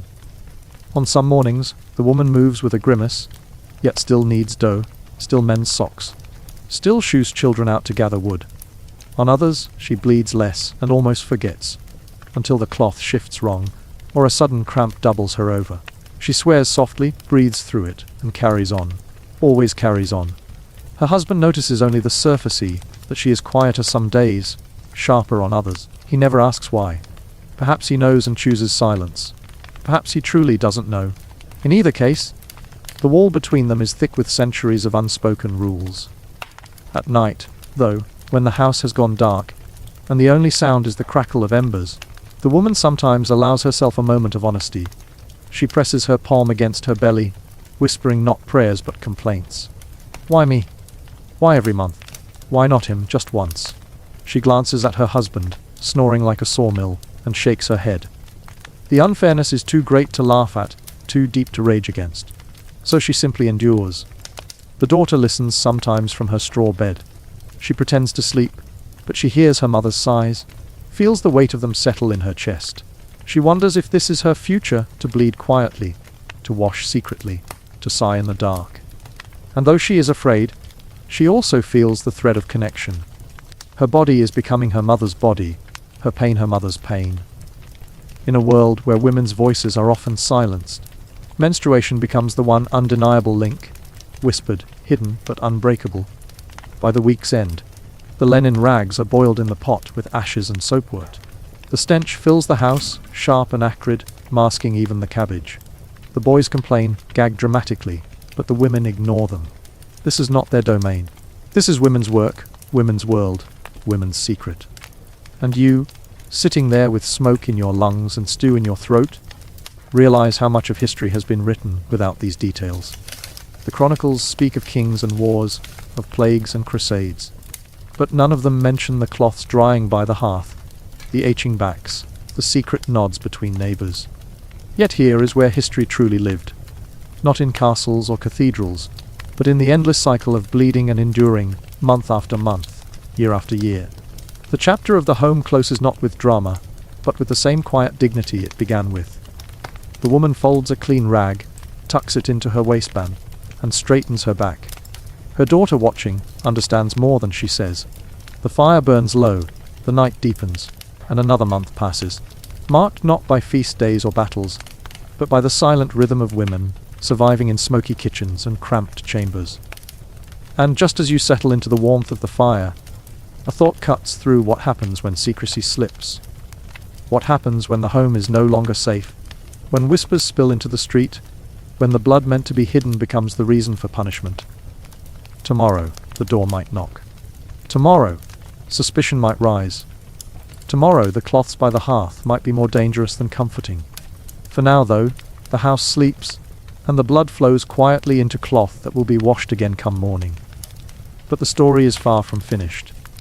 Because outside, in the broader world, the silence of the home meets the suspicion of the village. And when those collide, secrecy against superstition, the consequences grow far darker. And that, my dear time traveling companion, is where we are heading next. It begins with a sound. A bell, clanging slow and uneven, echoing through the valley like a call not just to prayer, but to attention. You find yourself standing among villagers, shuffling toward the square, their boots squelching in mud, their breath clouding the chill air. The church looms at the far end, its spire jagged against the sky, while at the center of the square, a wooden platform waits. Not for performance, but for judgment. And you realize very quickly, today is not a good day to be a woman with secrets. The crowd buzzes like bees disturbed from their hive. you hear fragments of whispers. The cow soared. The bread spoiled. The child sickened overnight. And woven through all of it, a sharper word, hissed like venom which. You shift uneasily, because you already know how these stories often end. Not with reason, not with proof, but with suspicion finding a body to latch onto. The accused is led forward. A woman in her 30s, hair frizzed from sleepless nights, cheeks hollow with worry. She isn't much different from the mothers you've been shadowing. The same patched skirts, the same lined hands from endless chores. But unlike them, she has been unlucky. Perhaps her cow truly did dry up. Perhaps her neighbor's child died. Perhaps she spoke too sharply at the wrong time. Whatever the cause, her life now hangs on a thread. The whispers sharpen as she climbs the platform. You notice a few women in the crowd pressing their lips together, eyes flicking away. They know too well the danger of drawing attention. And then you hear it, almost too soft at first. She bleeds differently. The words snake through the air, curling into ears, igniting imagination. Bleeds differently. Not, she argued with me. Not, she cursed my crops. But something far more intimate, more physical, more terrifying in its mystery. For in this village, menstrual blood is not simply inconvenient. It is believed to sour butter, to kill seedlings, to make horses balk and infants cry. It is powered, mistrusted, unclean. And if someone claims your bleeding is unusual, that can be as dangerous as any spell. You watch the men's faces twist with disgust, curiosity, fear. The priest steps forward, voice booming. They say she stains the earth black when she bleeds. They say no cloth will contain her. It doesn't matter if it's true. It doesn't even matter if anyone has seen it.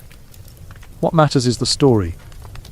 In a world where women already carry silence like an extra weight, to have their most hidden burden dragged into the square is unbearable. And for this woman, it is fatal. The crowd shifts, murmuring prayers, spitting on the ground. You feel the pull of history tugging at your sleeve, whispering that this isn't rare. Across centuries, women's bodies have been made proof of guilt. Too much blood, witchcraft, too little, barren, cursed. No matter what the body does, it can be twisted into accusation. The woman protests, but her words are drowned by the bell, by the priest, by the people's fear. She is led away, her fate sealed. And you, standing among them, realize how easily it could have been any of the women you've met by the hearth, washing rags in secret, hiding stains in straw mattresses. The difference between safety and suspicion is often just one neighbor's whisper. The square empties slowly, the air heavy with unease. Yet daily life doesn't stop. Chores call, animals bleat, bread must be baked. And so the village resumes its rhythm, as though nothing has happened. But you can't unsee it. You follow one woman, not the accused but her neighbor, who watched in silence. She walks quickly, skirts swishing, until she reaches her cottage. Once inside, she collapses onto her stool, face in her hands. When she looks up, her eyes shine with terror. Because too has been bleeding heavier than usual. She too has stained her sheets. She too has a secret that could end her life. Her daughter peers at her from the doorway. The mother forces a smile, though her hands shake as she sets about mending. And you understand silence is no longer just habit. It is survival. That night, the village grows hushed, but fear lingers like smoke. Women glance at one another differently, weighing trust against risk. Can they still whisper about cramps, about stains, about rags? Or does every word risk betrayal? You drift through the alleys, hearing snatches of conversation. A young wife asking her husband for moss, pretending it's for the floor, not for herself. A midwife boiling herbs and muttering prayers, warding off both pain and suspicion. A girl whispering to her sister that she stained her only dress and doesn't know how to hide it. The fear is not abstract. It hangs in the air, thick and choking. For the body cannot be stopped, and yet every sign of it is dangerous. The following days bring new rumors. A man claims his owl soared because his wife touched the brewing vat and her state. A farmer swears his hens stopped laying after his daughter sat too close to the coop. Each time, the whispers circle back to the same idea: blood as curse, blood as danger, blood as proof. And so, the women adapt. They become masters of concealment. Rags are hidden deeper in the hearth ashes. Skirts are layered to disguise stains. Hands that ache from cramps still churn butter, lest anyone suspect avoidance. Silence becomes second nature, secrecy a shield. Yet beneath it, something else stirs, a quiet defiance. Because in the shadows, women share truths men would never hear. They whisper remedies. Willow bark for pain, yarrow tea for heavy flow, nettle to build strength. They trade cloth as though trading gold. They laugh sometimes at the absurdity of being feared for something they never chose. And you realize that even here, in fear's grip, there is resilience. Even when accused, even when punished, even when silenced, women carve out spaces to endure. One evening, you find yourself back in the square. The bell is silent now, the platform empty, but the air still remembers. A girl hurries past, clutching a bundle under her arm. She drops it briefly, and as you stoop with her to retrieve it, you glimpse what's inside neatly folded linen rags, clean and waiting. She meets your eyes, cheeks flushing, then scurries away. It strikes you that these small, quiet bundles are acts of rebellion. Every rag washed and reused, every herb boiled, every whispered remedy shared, all are refusals to let superstition consume them. They cannot stop the bleeding, nor the suspicion. But they can choose to survive in spite of it. And perhaps that is why these stories were rarely written down. Because they were too ordinary for chronicles, too intimate for scribes, too threatening for priests. But here, in mud and smoke and silence, history beats on. The chapter does not end with the accused woman's fate. Though you suspect it was grim, it ends instead with the survivors. With the women who stitched another rag, boiled another pot, whispered another warning. With the girl who will soon bleed for the first time, and the mother who will guide her in secrecy, hoping she will never stand on the platform. As the village sleeps, you hear the faint rustle of cloth being rinsed in the dark, hidden from neighbors' eyes. You hear the low murmur of a prayer, not to saints or priests, but to strength itself. And you feel the pulse of centuries, not in battles or bells, but in the quiet, stubborn survival of women who endured what they could not escape. And though tomorrow will bring new suspicions, new whispers, new fears, tonight belongs to them. To the ones who carried their body's burden, hid their pain, and kept each other's secrets. And you, time traveler, must carry this secret too. Because the truth of medieval life is not only in its wars and plagues, but in the blood hidden in rags, the fear whispered in kitchens, the resilience stitched into every skirt. And tomorrow, when we follow them again, the question will linger, how long can silence protect you? When superstition sharpens its knives, it begins with the toll of morning bells, deep and resonant, rolling across fields still heavy with mist. The villagers shuffle toward the church, shawls pulled tight, boots leaving damp prints in the mud. You follow them, drawn as much by the sound as by the undercurrent of fear that has clung to this place since the last accusation. The square is empty now, but the church, the one stone building in a world of timber and thatch, is never truly silent. Its walls breathe the authority, its windows guard secrets. Inside, the air smells of wax and damp stone. Candles flicker along the altar, their smoke curling toward painted saints, whose stern gazes follow every step. The priest stands ready, robes heavy with embroidery, voice sharp as the edge of a blade. And as you slide into a pew, you realize this sermon isn't going to be about salvation, it's about blood. Beware, he declares, the impurities of women, who bleed as punishment for Eve's sin. For each drop is a reminder of disobedience, a mark of weakness, a door through which the devil may creep. His words thunder across the nave, filling the vaulted ceiling with dread. Men nod, grim and solemn. Women bow their heads, shoulders drawn tight, eyes fixed on the floor. You feel it, the sting of humiliation pressing down like a hand. Imagine sitting there, knowing your body is being used as an example of sin, knowing your monthly burden is not only your own, but evidence of ancestral guilt. Every cramp becomes a penance, every stain a scarlet letter. The priest doesn't stop at scripture. He warns against women touching sacred things, and their time, against entering the sanctuary, against even baking communion bread. He spins tales of altars defiled by bleeding women, of crops cursed by their touch. The congregation absorbs it all like dry soil drinking rain, not questioning, not resisting. Because in this world, to doubt the priest is to doubt God. And you realize silence is not just about survival in the village. It is commanded here, sanctified, enforced by the very rhythm of faith. After the sermon, you watch the villagers disperse. Men linger, chatting about fields and taxes.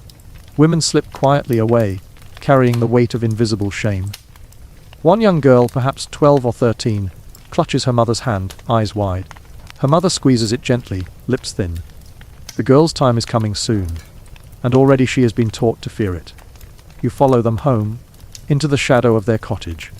The mother kneels by the hearth, pulling out a small bundle of herbs, yarrow, sage, and nettle, hidden beneath straw. She grinds them carefully, murmuring not prayers but instructions, whispered for her daughter's ears alone. This will ease the pain. This will help the blood pass clean.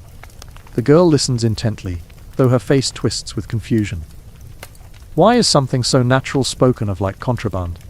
Why must remedies be whispered when sermons are shouted? And here is the contradiction of medieval life. What the church condemns, women manage in secret. Herbal remedies exist alongside psalms, hushed knowledge alongside loud sermons. Healing passed from mother to daughter, midwife to girl, carried not in books, for most women could not read, but in memory and practice, in defiance cloaked as necessity. Yet not all remedies are gentle, because while women trade herbs, men in universities, the budding doctors of the age, have their own ideas. You drift next to one of them, traveling through cobbled streets to a scholar's chamber, where scrolls and jars line the shelves. He is no priest, but his learning draws its own authority. His remedies, they mix superstition with science, hope with harm. Menstrual blood, he explains to a nervous husband seeking counsel, as excess humours, poison that must be expelled. But too much or too little is dangerous. To cure imbalance, she must be bled further. He gestures to a set of knives, polished and waiting, or leeched. The body must be purged. You recoil. The husband nods gravely. The wife says nothing. Her body is debated in front of her, treated as faulty machinery. And whether she consents or not, the physician's tools will soon draw her blood anew. You realize that in this age, to bleed is both inevitable and demanded. Nature provides it, doctors enforce it, priests condemn it. A woman is trapped in a cycle of blood, never allowed to escape its meaning. And yet, still, she endures. Back in the village, women continue their quiet rebellion. At night, they wash rags in streams, whisper prayers not to saints but to the river itself, to carry their stains away. They share advice, avoid salt to ease cramps, drink warm ale to quicken the flow. Some even turn to charms, a red ribbon tied around the thigh, a pebble carried in the shoe, mixing pagan echoes with Christian faith. The church frowns on these practices, of course, but the church does not live in their bodies. You spend days moving between sermons and kitchens, remedies and rituals, watching the tension coil tighter. And then one evening, a new decree arrives: women who bleed must confess their impurity to the priest, lest they bring ruin on the village. The confession line grows long. Women shuffle forward, heads bowed, murmuring sins that are not sins, secrets that are not crimes. Some admit to touching bread, to sitting too near the well, to walking through fields. Their voices tremble, not from guilt but from fear of not being believed. The priest listens, nods, prescribes penance, prayers, fasting, sometimes coin. For what better way to turn blood into profit? You stand there, heart heavy, watching a woman confess not her choices but her biology. And you think of the girl, the one learning to grind herbs in her mother's hearth. What will she confess when her time comes? What shame will be stitched into her? The chapter turns darker as whispers rise again, this time not of witches, but of miracles. A woman who bleeds without ceasing is said to be cursed, perhaps possessed. Another, whose blood stops entirely, is whispered to be holy, chosen. Both are treated with awe and fear, though neither chose their fate. One is taken to the priest for exorcism, the other, paraded before pilgrims as proof of God's touch. And once again, the body is no longer hers. The village lives suspended between fear and fascination, science and superstition, shame and necessity. Women carry on, as they always do, but each day presses heavier. Each month demands new concealments, new confessions, new remedies. And through it all, you sense the pulse of quiet resistance. Not rebellion in banners or swords, but in hands that refuse to stop working, in herbs that continue to be gathered, in whispers that pass from mother to daughter no matter how loudly the priest condemns them. Because survival is resistance. And survival, here, is soaked in secrecy. As night falls, you linger outside the church, where candlelight spills through narrow windows. You hear the faint echo of prayers, the murmur of hymns. And yet, just beyond that sound, you also hear laughter from a cottage nearby. Two women sharing a private joke, even in the midst of their fear. And that, perhaps, is the truest miracle. That in a world that branded their blood as curse, they still found ways to laugh, to heal, to endure. The chapter closes not in fire or punishment, but in this contradiction: the bells tolling purity, the herbs steeping in hidden kitchens, the silence demanded in pews, and the whispered truths that would not die. And as you drift to the next day, one question lingers, heavy as incense. How long can secrets keep women safe, when both priests and physicians are determined to own their blood? The castle looms before you, its grey towers rising like stone teeth against the sky. From a distance, it seems invincible, a fortress of power and privilege. But as you cross the drawbridge and step into the echoing halls, the illusion cracks. Inside, life is no less human, no less messy, and blood, the kind no one dares to speak of, stains even the velvet cushions of royalty. You are led through cold corridors, past banners snapping in the draught, past servants scurrying like shadows. The air smells of roasted meat and rushes sprinkled with herbs, but underneath it lingers the unmistakable tang of iron and linen left too long unwashed. Here, the problem is not absence of resources, but the demand for perfection. For queens and noblewomen, their bodies are not only their own. They are politics, alliances, heirs. And nothing is more political than the blood they shed in secret. You find yourself in the chambers of a lady, in waiting, a young woman smoothing silks with hands practiced in discretion. On the bed lies a folded stack of cloths, embroidered not for decoration but concealment. She glances at you and lowers her voice to a conspiratorial whisper. We change them thrice daily, when possible. Always hidden, always burned after. No trace must remain. Why? Because in this world privacy is luxury, and luxury is never complete. Servants watch, scribes record, physicians meddle, priests judge. A stain on a noblewoman's gown is not just embarrassment. It is gossip, scandal, the seed of rumors that might topple marriages or shift alliances. You follow the lady as she hurries through the castle's service passages, a bloodied cloth clutched in a small basket. She does not go to the great hearth in the hall, too public. Instead, she slips into the scullery, where steam and smoke blur vision, and feeds the cloth into the fire. It hisses faintly, a sound she hopes no one else notices. Her face is calm, but her pulse races. For if a servant were to pluck that rag from the flames, if a rival found it, the whispers would spread before the ashes cooled. It is here, in the court's underbelly, that you realize power brings not freedom, but surveillance. Later, you are swept into the presence of a queen, resplendent in brocade, her face painted with composure. Yet beneath the pearls, her skin is pale drawn. She sits rigid on a carved oak chair, while a physician drones at her side. Your Majesty's humours are unbalanced, he insists, flipping through a manuscript inked with diagrams of the female body, drawn by men who have never lived in one. The flow is excessive. You must be purged, perhaps with leeches at the thighs, or else. She silences him with a flick of her hand, but not without cost. The king's eyes narrow, suspicious. For a queen who bleeds too much is frail. One who bleeds too little is barren. Her value is measured not in her wisdom or will, but in the monthly cycle that determines hers. Her blood is not her own. It belongs to the dynasty. You lean closer, and the irony stings.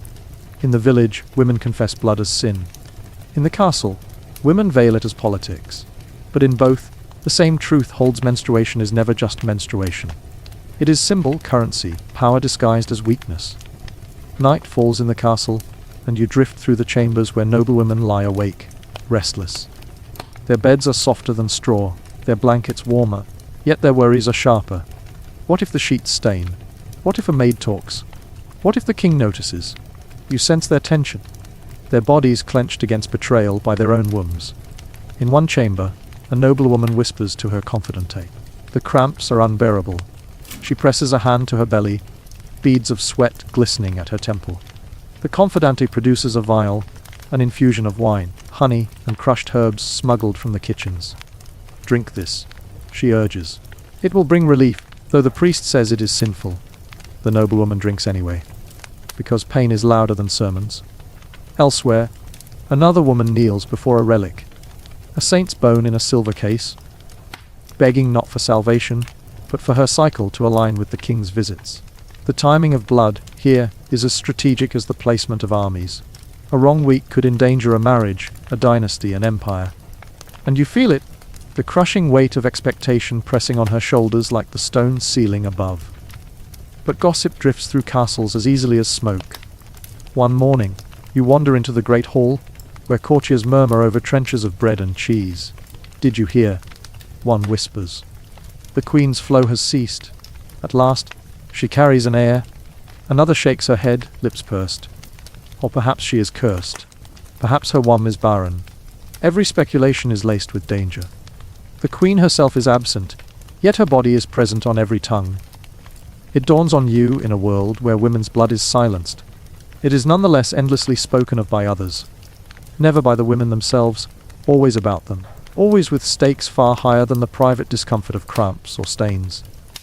You slip into the kitchens, the pulse of the castle. Here, away from polished stone and embroidered cushions, the servants chatter freely. They know more than courtiers ever will. They wash the linens, they tend the fires, they carry the baskets. A scullery maid tells you, the queen bleeds like any of us. But they pretend she does not. We see it in the laundry. Red against white, proof she is flesh. She shrugs, plunging cloth into soapy water. Even queens cannot command the moon. Her words echo in your mind as you step into the courtyard, where torches flicker in the dusk. A nobleman passes, muttering about alliances, wars, treaties. Yet you wonder how many of those decisions are shaped not by quills and swords, but by cycles counted in secret, by stains hidden in baskets, by the timing of a queen's body. You drift higher into the chapel, where a priest kneels before the altar. His sermon tomorrow will thunder about purity, about women's duty to remain unstained. And yet, even he knows the hypocrisy, for he, too, hears the gossip, tends the confessions, and watches queens negotiate their bodies against the machinery of power. The contradiction becomes almost unbearable. In the village, a woman's blood damns her. In the castle, it defines kingdoms. And yet in neither place is she allowed to claim it as her own.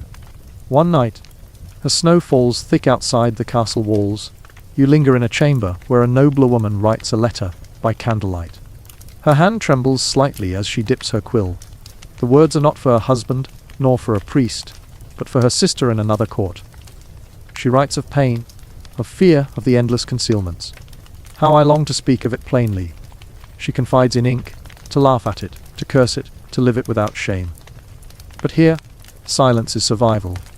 She folds the letter, seals it with wax, and blows out the candle. Darkness swallows the room, but her words burn in your mind long after. Days pass. Tournaments are held, treaties signed, feasts laid. Life in the castle rolls on, grand and glittering. Yet beneath the surface, beneath the silks and jewels, the same quiet rituals continue: cloths folded, burned or buried, herbs steeped in secrecy, cycles tracked with trembling hope or dread. The power and wealth change nothing of the body's demands. And as you drift toward the edge of this chapter, you pause in the gallery, looking down on the queen as she walks with deliberate grace, every eye upon her. Her crown glints in the torchlight, her smile fixed. None see the faint strain in her brow, the guarded movements of her hands, the hidden rhythm she must negotiate month after month. To them, she is majesty incarnate. To you, she is human flesh and blood. And it strikes you castles may be built of stone, but even queens bleed in silence. The chapter closes on that paradox, heavy as the castle walls. For in this gilded prison, blood is not sin, not scandal, not even secret. It is destiny woven into politics, wrapped in silk, hidden behind pearls. And as you prepare to slip further into the story, the question lingers like smoke in the great hall. If even queens cannot own their blood, what hope is left for the women who serve them? The air is colder here. The stones are thicker, the light dimmer, and silence hangs like frost. You have left the velvet chambers of queens and stepped through a narrow wooden door into the cloistered world of nuns. The court was noisy with whispers and politics, but here the whispers are replaced with chanting, steady, solemn, as if the very walls inhale and exhale the same hymn. The convent is not empty. It breathes with life, though restrained. You smell beeswax candles, damp stone, and the faint tang of ink from the scriptorium. The sisters shuffle in their habits, eyes lowered, their hands folded not just in prayer but in constant labor, weaving, washing, tending the gardens. To the outsider, it looks serene, holy. But you are not fooled. Beneath the veil, these women carry the same monthly burden, except here it is more than a secret. It is a test of their vow. Imagine this: a nun kneeling in prayer before the crucifix. Her lips whisper psalms, but her body is restless, her belly cramps. She clenches her thighs, not from desire, that too is forbidden, but from the slow trickle of blood she cannot control. What does she think? Does she pray for forgiveness? For relief? Or perhaps, in the solitude of her mind, she curses Eve for passing this down to her daughters. You step closer. The chapel smells of incense, heavy and choking, as if meant to disguise more earthly scents. But your nose catches what the incense cannot conceal: the iron-tinged scent of cloth, hastily hidden beneath the nun's habit. She will not speak of it, of course. Here, blood is a reminder that even behind convent walls, women are still of flesh. And flesh is the very thing they are trying to transcend. Later in the refectory, you sit among them as they eat in silence. The scrape of wooden spoons against bowls of lentil pottage fills the air. No one talks. Conversation is forbidden. Instead, a reader drones from the scriptures. His voice echoes, solemn, heavy. But as you glance at one sister shifting uncomfortably on her bench, you realize how cruel silence can be. She cannot ask for help. She cannot excuse herself. She cannot even whisper the simplest human truth: I am bleeding. And yet, she is not alone. Every woman at this table has blood.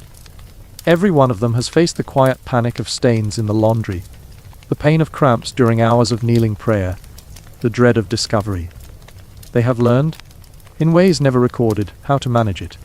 Strips of linen, washed in cold water and hung discreetly in the laundry yard. Herbal remedies slipped into the convent gardens, grown not just for decoration but for relief: sage, mugwort, pennyroyal. You wander into the laundry yard yourself. A nun bends over the basin, scrubbing furiously at a cloth. Her hands are red with cold water, her jaw tight. She does not look up. But you see the strain in her movements, the urgency to erase every trace before another sister, or worse, a confessor, notices. For though they all bleed, some sins are imagined heavier than others. Menstruation was once believed by clerics to be a pollution, a defilement that could corrupt the holy. Imagine, then, the pressure on these women who have sworn themselves pure. At night, in the dormitory, the silence is pierced not by words, but by the restless shifting of bodies, creaking straw mattresses, muffled groans.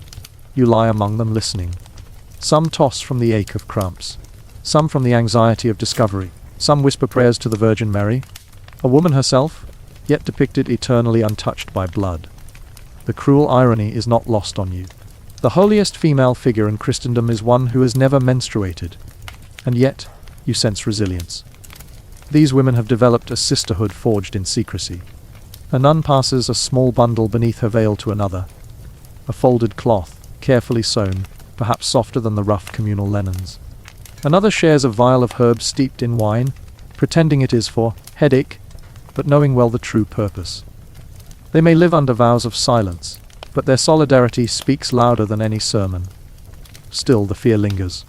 Priests and abbots wield immense authority here, and their ignorance of women's bodies is rivaled only by their suspicion. In the scriptorium, you watch as a monk copies a medical text.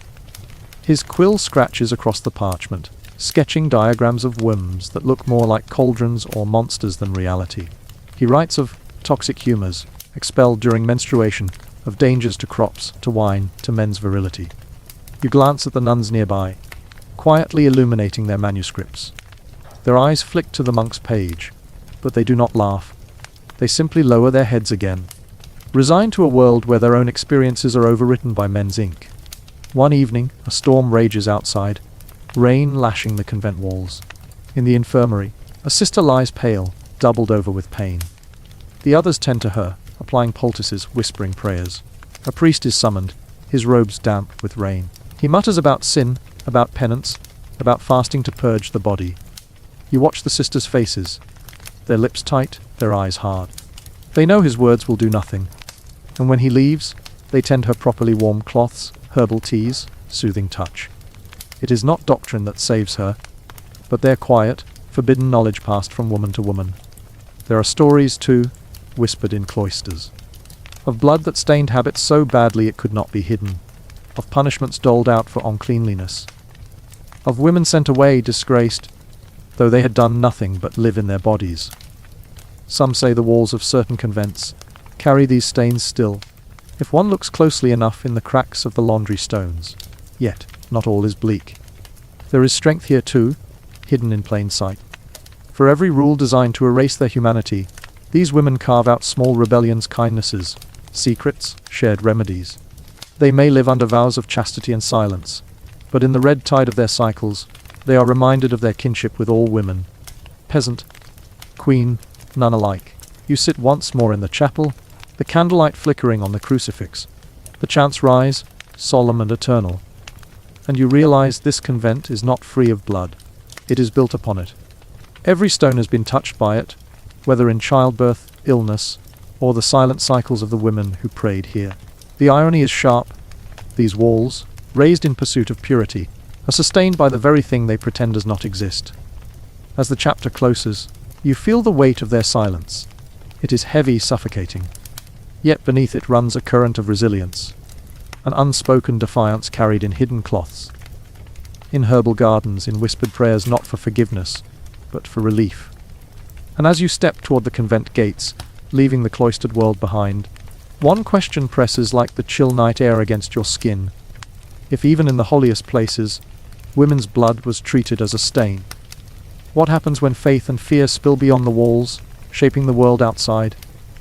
The convent doors shut behind you with a dull thud, and suddenly the world is louder, dirtier, alive in ways the cloister never allowed. The city greets you not with chants, but with shouts, hawkers calling their wares, children chasing pigs through the mud, smiths hammering at iron, dogs barking, bells tolling from the cathedral. The air is thick with smoke, manure, and the sour tang of unwashed bodies. You draw in a breath, and immediately regret it. Welcome to the medieval city, and welcome to the theatre of menstruation that plays out here every month in plain sight, though no one dares to admit it. You walk down a narrow lane, the ground slick with whatever the neighbors have recently dumped out their windows. Chamber pots have no respect for timing. Somewhere above, a housewife shouts a warning before tossing her pail, but the splash misses you by inches. That smell, just human waste mingling with the horse dung that never leaves the cobbles. Imagine trying to keep linen cloths clean in this setting. Women move around you, skirts lifted from the muck, baskets on their arms. Some are peasants, some merchants' wives, some servants carrying loads so heavy their shoulders slope. Every one of them bleeds, of course, and unlike the nuns, they cannot hide in silence. For city women, menstruation is an inconvenience that barges into their daily labor, kneading bread while doubled over with cramps, serving all, while praying no one notices the stain creeping down their hose, haggling in the market, while secretly wishing for just a moment to sit. Take the washerwomen by the river. Their job is to scrub everyone else's clothes, a task brutal enough without their own cycles to manage.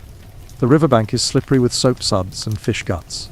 They stand ankle, deep in freezing water, beating tunics against stones. But look closer.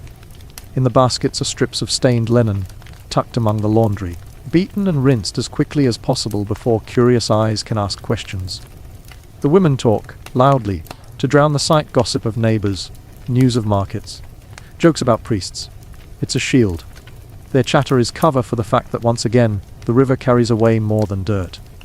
Further down, you stumble upon a public bathhouse. These are popular in the medieval city, places where people soak in wooden tubs, steam in hot rooms, and, let's not sugarcoat it, occasionally enjoy services beyond a simple scrub. But here, menstruation becomes trickier. Women are advised not to enter while bleeding, for fear of polluting the baths. Some heed the rule, others don't. The attendants know but rarely speak of it. Instead, you notice small tricks, women wrapping tighter, adjusting their shifts, lingering near corners of the steam room rather than the center. They sweat, they soak, they pray no one notices, because if they do, it becomes another joke about female weakness, another round of whispers. and whispers spread fast in this city. Neighbors know each other's business, and cycles are no exception. Picture this: a young woman hurrying through the market, a faint red smear trailing the hem of her gown. She doesn't notice, but the butcher's wife does, and by evening, half the street will have muttered about her time over their pottage. There is no privacy here. Bodies are public property, and shame is the currency. Yet, necessity breeds ingenuity. In the apothecary's shop, the air thick with rosemary and dried sage, women slip in quietly. They murmur about stomach pains or headaches. But the apothecary knows better. He sells them pennyroyal mugwort, chamomile, herbs passed off as digestion aids but often brewed to ease cramps or regulate flows. Some whisper darker uses, too. Herbs strong enough to stop cycles altogether, whether by pausing them or ending pregnancies. The line between relief and risk is razor thin. Walk a little further, and you'll see another industry thriving on women's blood: the rag trade. Linen offcuts, second-hand scraps, even old rags sold by peddlers become makeshift pads. Women haggle fiercely over prices, for cloth is precious. Imagine choosing between wrapping yourself decently for a week, or saving enough money for bread. Some women reuse scraps until they nearly fall apart, washing them furtively at night. Others, poorer still, have nothing but moss or straw. Sit in it too long, and infections bloom. But poverty does not wait for mercy. Meanwhile, men look on with baffled fear. In the taverns over mugs of ale, they joke about moody wives or unclean women. But beneath the laughter lies genuine superstition. They believe menstrual blood can sour wine, kill crops, rust iron, or even curse a man if used in witchcraft. You pass a table where men nudge each other, whispering that old Agnes, the herbalist on the edge of town, uses her blood in potions. Their eyes gleam with suspicion. It is a dangerous thing, being a woman with knowledge here. One accusation of witch, and the gallows may not be far. Night falls. The streets grow darker, torches flickering, shadows lengthening. You pass a tenement house where families crowd together in one smoky room. A mother sits by the fire, darning cloth while her daughter squirms beside her, clutching her belly. It is the girl's first bleed. The mother sighs, sets aside her work, and explains in hushed tones what to do. There are no manuals, no friendly pamphlets, just this ritual of passing down knowledge, sometimes with kindness, sometimes with sharpness born of exhaustion. Keep quiet. Wash when you can. Don't let the neighbors see. A generational chain of survival strategies, whispered and fragile as candle flame. And still the city refuses to hush. Bells toll, rats scuttle, drunks sing off key. Somewhere a dog howls. You imagine being a medieval woman lying on a straw mattress, trying to rest while cramps twist your body, and the stench of the streets seeps through the shutters. No ibuprofen, no hot water bottle, no privacy, just endurance. You roll onto your side, hear your husband snores, and curse him for never once having to bleed for the survival of humankind. But within this hardship lies community. Women share cloths, tease, advice. They laugh about stains, whisper remedies, comfort each other when cramps double them over mid-market. In a world that treats their cycles as shameful, they create pockets of solidarity. It is not written in chronicles, but it is etched into lived experience, the secret sisterhood of survival in the medieval city. You rise at dawn, the market already alive with clamour. Women haggle over fish, eggs, herbs, children tug at skirts. Somewhere, a girl discreetly adjusts her bundle of cloth, tucking it tighter, praying it will hold until she gets home. You catch her eye for just a moment. She knows. You know, across centuries, across the filth and noise of this city, her burden is yours too. And as you leave the market square, the cries of vendors echoing behind you, one thought gnaws at you. If this is how women endured in the crowded cities, what happened in the dark, rural villages? Where superstition ran deeper, remedies scarcer, and blood itself could become the mark of witchcraft. The city disappears behind you with its clang of bells and stink of dung, and suddenly the road narrows, framed by hedgerows and oak trees. Birds sing, yes, but the silence in between is heavier than any cathedral hush. Villages lie scattered like crumbs across the countryside, clusters of wattle, and daub houses with smoke curling from thatched roofs, chickens scratching in the dirt, and the faint smell of damp earth clinging to everything. It looks quaint from a distance, like something on a painted manuscript margin. Step closer, though, and you'll see the truth. Life here is harsher than stone. In the village, nothing is private. Families cram into single-room cottages where the hearth smoke clings to the rafters, and every cough, mutter, and midnight shuffle is overheard. Menstruation is no exception. There are no city markets with apothecaries to slip into, no convent infirmaries with herbs and cloths. Here, women make do with what the earth offers: handfuls of moss, scraps of wool, hay stuffed into linen if they're lucky enough to have linen to spare. If not, sometimes nothing at all but the simple strategy of squatting outside, letting blood fall to the dirt, and praying no one passes by. It's hard not to notice. You can't hide stains when there's only one shift to wear, patched again and again, until it's more thread than cloth. Laundry happens in the stream where everyone washes, and here's the catch: the water carries whispers. A girl rinsing out her rags too often, too long, might invite suspicion. The women next to her glance, exchange murmurs, and by the evening fire, those murmurs become certainty. She bleeds too much. She's not natural. In a place where belief outweighs science, too much blood means sorcery, or worse, a pact with something unholy. Imagine being a girl here, your first blood arriving without warning. Your mother gives you no lecture.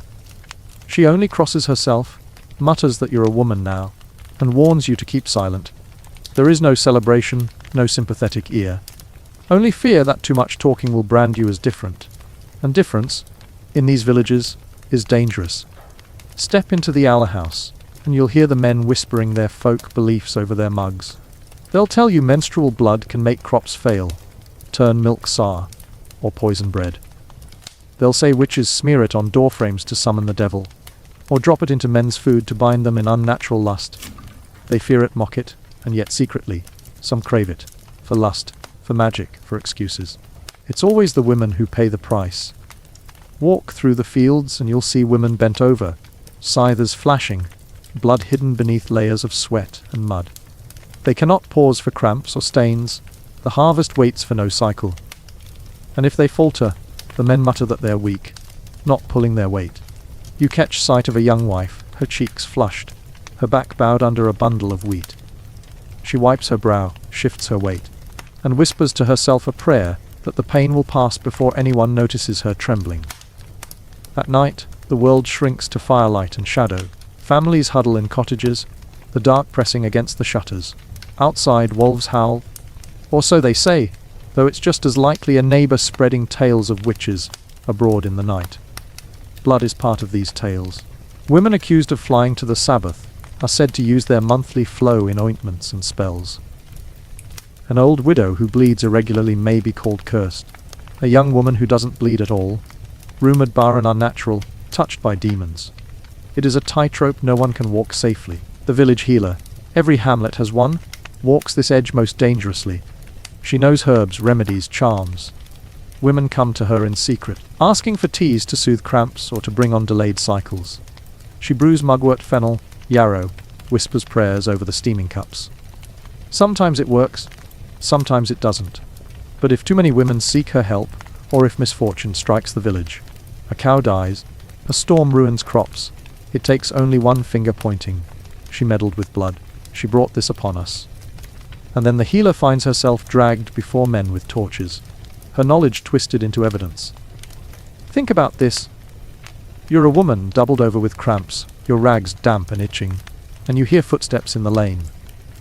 The voices carry your name, muttered with suspicion. Someone's bread failed to rise. Someone's calf was stillborn. And you were seen by the stream, wringing red-streaked linen too early in the morning. Coincidence doesn't exist here. Suddenly your body is evidence against you. Not every story ends in flames or gallows, but the fear is constant. A glance too long at a neighbor's husband, a rag drying in the wrong place, a whispered complaint about cramps. All can be seeds of accusation. So women learn silence. They suffer, they hide, they whisper remedies to their daughters with the caution of smuggling treasure. Every month becomes an act of survival, not just against the blood itself, but against the society that refuses to understand it. And yet, in this silence, there are still glimmers of resilience. Women gather at the well, drawing water, trading glances that speak volumes. They share quiet jokes, roll their eyes at their men's nonsense, hand each other sprigs of herbs when no one's watching. It's small, invisible resistance, but it's there. The bond of shared endurance. The night deepens. You sit outside the village, the fields stretching like a dark sea around you. The stars burn cold overhead, and the sound of frogs rises from the marsh. Somewhere a dog barks, and you think in the cities, women bled in secret, hidden by crowds. In convents, they prayed through the pain. But here in the countryside, bleeding was never private. It was public, political, perilous. And as dawn begins to streak the horizon, the roosters crowing, you realize something unnerving. This isn't just a cycle of the body. It's a cycle of fear, repeated every month, every generation, as relentless as the rising sun. But what if we step beyond medieval Europe? What if we crossed continents to see how other civilizations, with different gods, different fears, handled this same inescapable reality of blood? And so, as the smoke rises from the thatched roofs, and the fields stretch endlessly beneath the pale sky, you realize that a single drop of blood could weigh heavier than a sack of grain in a medieval village. It was not just a cycle of the body, but a cycle of fear and superstition, written into every whisper at the well, and every glance across the firelight. And while the world has turned 1,000 times since those nights of suspicion and moss-stuffed rags, the echo lingers, a reminder that survival was never just about the bleeding itself, but about enduring a society that feared the very thing that made life possible.